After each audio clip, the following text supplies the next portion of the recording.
안녕하세요. 오세요 로스쿨입니다. 오늘은 드디어 로스쿨 준비하는 직장인들 위한 꿀팁 1탄 정성요소에 관련해서 말씀을 드리겠습니다. 먼저 시작하기에 앞서서 제가 배보다 배꼽이 커지면 안 된다는 의미에서 유명한 짤방 하나 보여드릴게요. 네, 이거 유명한 짤방이죠. 9급 공무원 가산점 5점을 받기 위해서 변리사를 딴다는 짤이 있습니다. 이거 벌써 이제 10년이 뭐야, 이제 16년 됐네요. 2009년 짤방이니까. 근데 로스쿨 입시에 회계사나 세무사나 변리사 이런 것들이 파괴적인 정성인 건 맞아요. 자격사를 우대해주는 일부 로스쿨은 리트나 학점 같은 거를 거의 무력화할 정도로 강력합니다. 근데 사실 로스쿨 진학을 위해서 회계사를 딴다는 것은 앞서 말한 공무원 시험 가산점을 위해서 변리사를 따는 것과 그렇게 크게 다를 바가 없어요. 와보시면 아시게 됩니다.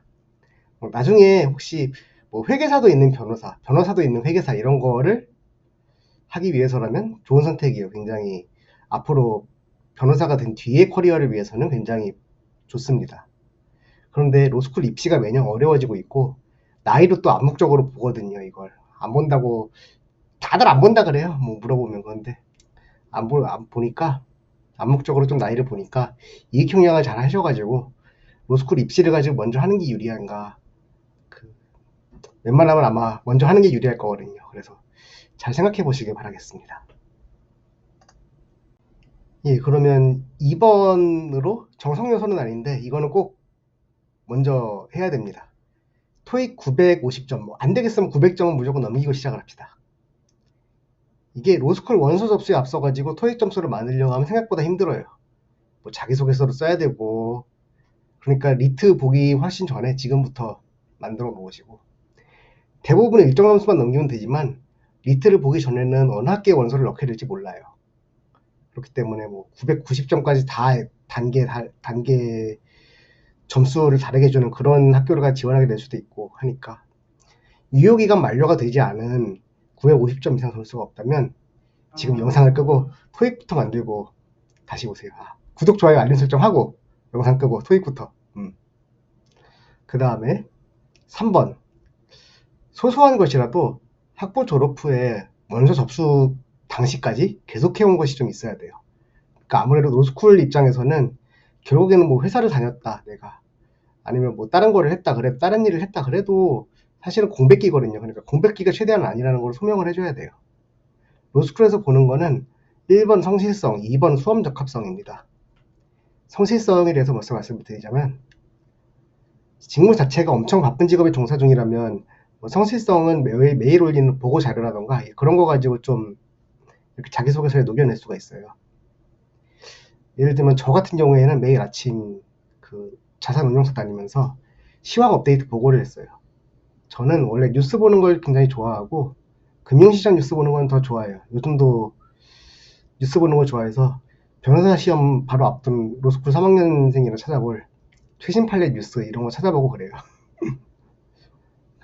그래서 저 같은 경우에는 회사에서 그런 시황 업데이트 보고 업무를 맡았는데 3년여간 매일 아침 꾸준히 시황하고 같이 뉴스에서 중요한 남들이 놓치기 쉬운 쟁점을 잡아서 전 회사 전체한테 큐레이션을 했다 뭐 이런 점을 가지고 어필을 했습니다. 네, 그 다음에 4번 수험 적합성은 자기소개서에 녹여내는 것이 중요해요. 뭐 아마 한두 개쯤 경험이 있으실 거예요. 뭐 예를 들면 직무 관련 자격증을 가지고 회사를 다니면서도 퇴근하고 틈틈이 준비해서 합격했다. 그러니까 변호사 시험은 물론 더 어렵지만 전화번호 3년 준비한다면 나는 붙을 자신이 있다. 이거 가지고 어필을 하실 수 있는 거를 가지고 지금부터 찾아보셔야 됩니다. 근데 직무 관련 자격증은 자격사하고 달리 입시 담당하시는 교수님들께서는 사실 잘 모르세요. 뭔지. 아실 필요도 없고 사실. 우리가 설명해야 되는 부분입니다. 예를 들면 저 같은 경우에 지난 영상에 올려드렸던 CFA 자격증을 가지고 굉장히 어필을 많이 했는데요. CFA는 CFA 협회에서 공식적으로 매 단계마다 300시간 이상, 총 1000시간 이상, 1000시간이 최소한 공부가 권장되는 시험이라고 저는 자기소개서에 썼어요. 물론 저는 1단계는 공부를 아예 안 하고 붙었고 2단계는 30시간 공부했고 3단계는 6시간 공부했습니다. 하지만 36시간 공부하고 붙였다 그러면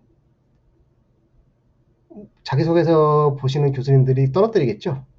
그러니까 그냥 1000시간 이상의 공부를 요구하는 시험이라고 썼어요.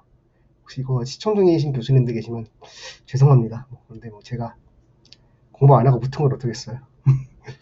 네. 이제 결론적으로 직장 생활을 하면서 새로운 정성 요소를 만들거나 정량 요소를 끌어올리는 건 힘들어요.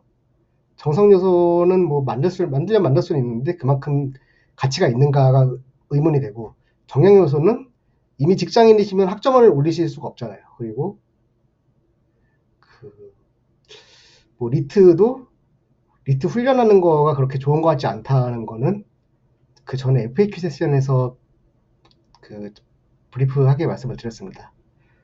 하지만 있는 자소서거리를 가지고 정성 요소를 만들어서 자기소개서에 녹여내고 어필하는 것은 충분히 가능합니다.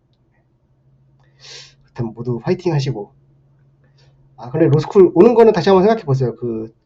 시험 기간에 좀 미쳐가지고 실성해서 하모니카 부는 영상도 한번 보시고, 내가 과연 이래도 되는가 하는 거를 가지고 생각해 보시고요. 네. 어쨌든 도움이 되셨다면 구독, 좋아요, 알림 설정 부탁드리고요. 질문 있다면 댓글로 물어보시면 제가 신의성실의 원칙에 입각하여 성실히 답해드리겠습니다. 감사합니다.